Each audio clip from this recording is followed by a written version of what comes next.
Hello, my name is Jeffrey Anderson, and we are the group that worked alongside Aldevron for our capstone project this semester. Currently, there's no way to visualize output data from Aldevron lab machines. Additionally, when these machines need maintenance, there's no way of predicting when these machines may go down.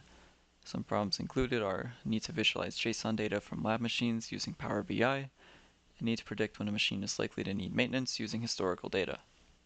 The solution includes a three-step process in the project. JSON data from machines is taken and organized using SQLite. Data is then modeled using XGBoost to output to CSV future predicted values. And then current and predicted data is then displayed for viewing using Power BI.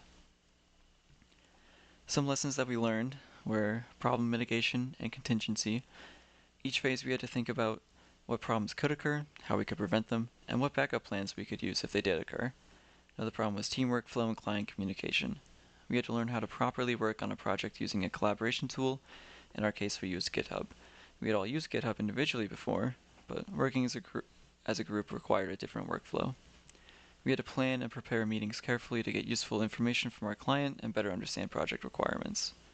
Another problem was tech stack planning. Since we received no guidance from the client on tools to use, we had to research and choose tools that fit the project and were accessible to us. When problems arose, we had to figure out how to pivot and select new tools or approaches. Moving on to the code base side of the project, we have a couple files to show. The first file here being JSON Reader. This file contains the method to walk recursively through all folders within a specified path for all the JSONs to be read into a database.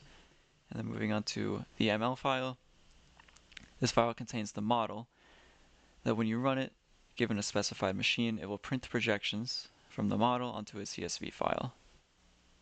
Moving on to the Power BI side of this project, we have it hooked up so you can see the actual values from the database and the predicted values from the CSV.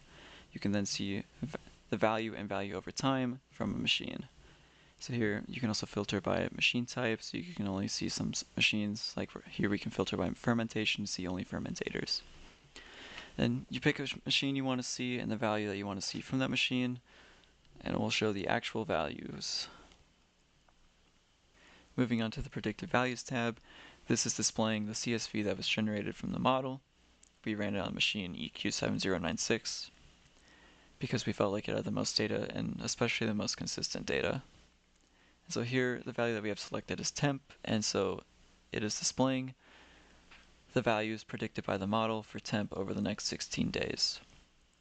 We can also shorten that time span, or viewing window I should say, so you can get a closer look at each point plotted by the model.